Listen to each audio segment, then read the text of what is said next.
Welcome back. We're now in week 6, and this is where creating Dala art gets very, very exciting, and you'll find more and more ways to apply what you're learning to your regular studio work or sketchbook work, whatever it is that you do with pen and brush. So let's get started.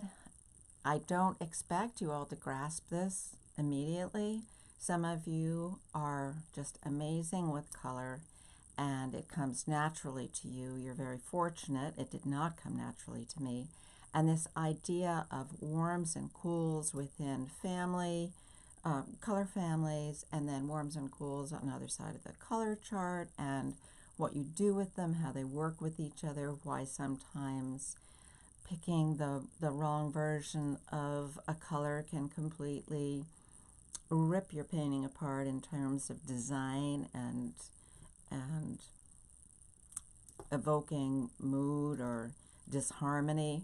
This lesson will begin to answer those questions. If not answer the questions, it will definitely start asking those questions. And in the future, probably sometime in 2020, I will be doing a very comprehensive online course dealing with warms and cools of colors. But right now, I'm giving you a little taste of it, and you can push your limits with warms and cools, experiment, just be playful. This is what I love Dala art for, is that it's actually fun to play with it. And you can say, oh, let me try this. And there's not a whole lot at stake. You can try playing with warms and cools of a color in one area and then go back to your regular habits in another area. And it can all work really well, and you can have a good time doing it. And as I say over and over and over again, when you enjoy what you do, then you're going to do it more.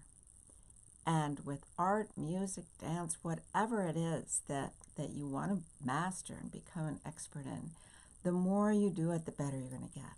And the more you do what you're uncomfortable doing, the better you're going to get. Because you can master one skill and then just keep repeating it for your whole life.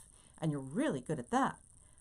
But, those other skills that you're not that great in are going to kind of detract from that skill that you are so very good at. So why not hone all of your skills and learn new ones along the way too? So have an open mind, and please don't get frustrated.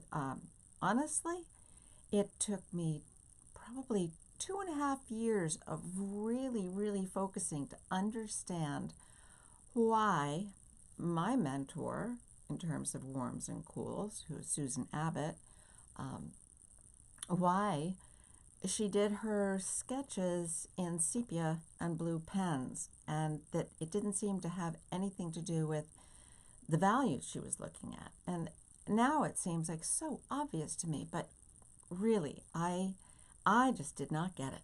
And it took a lot of forcing myself to do the experiments that she was suggesting, and then to make some of my own, because sometimes I'm a very slow learner and I'm determined, so I keep at it.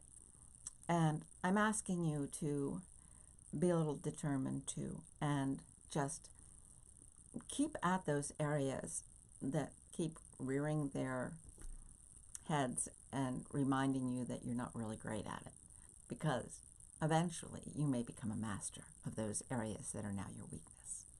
So again, have fun this week, play with it, experiment, just try it, even if you're not understanding a thing that I'm saying about it. And if you understand it clearly, then you're going to wonder why I'm making such a big deal about it. I'm making a big deal about it for people who, like me, didn't get it right away. So, this is Chris Carter. I'll see you next week.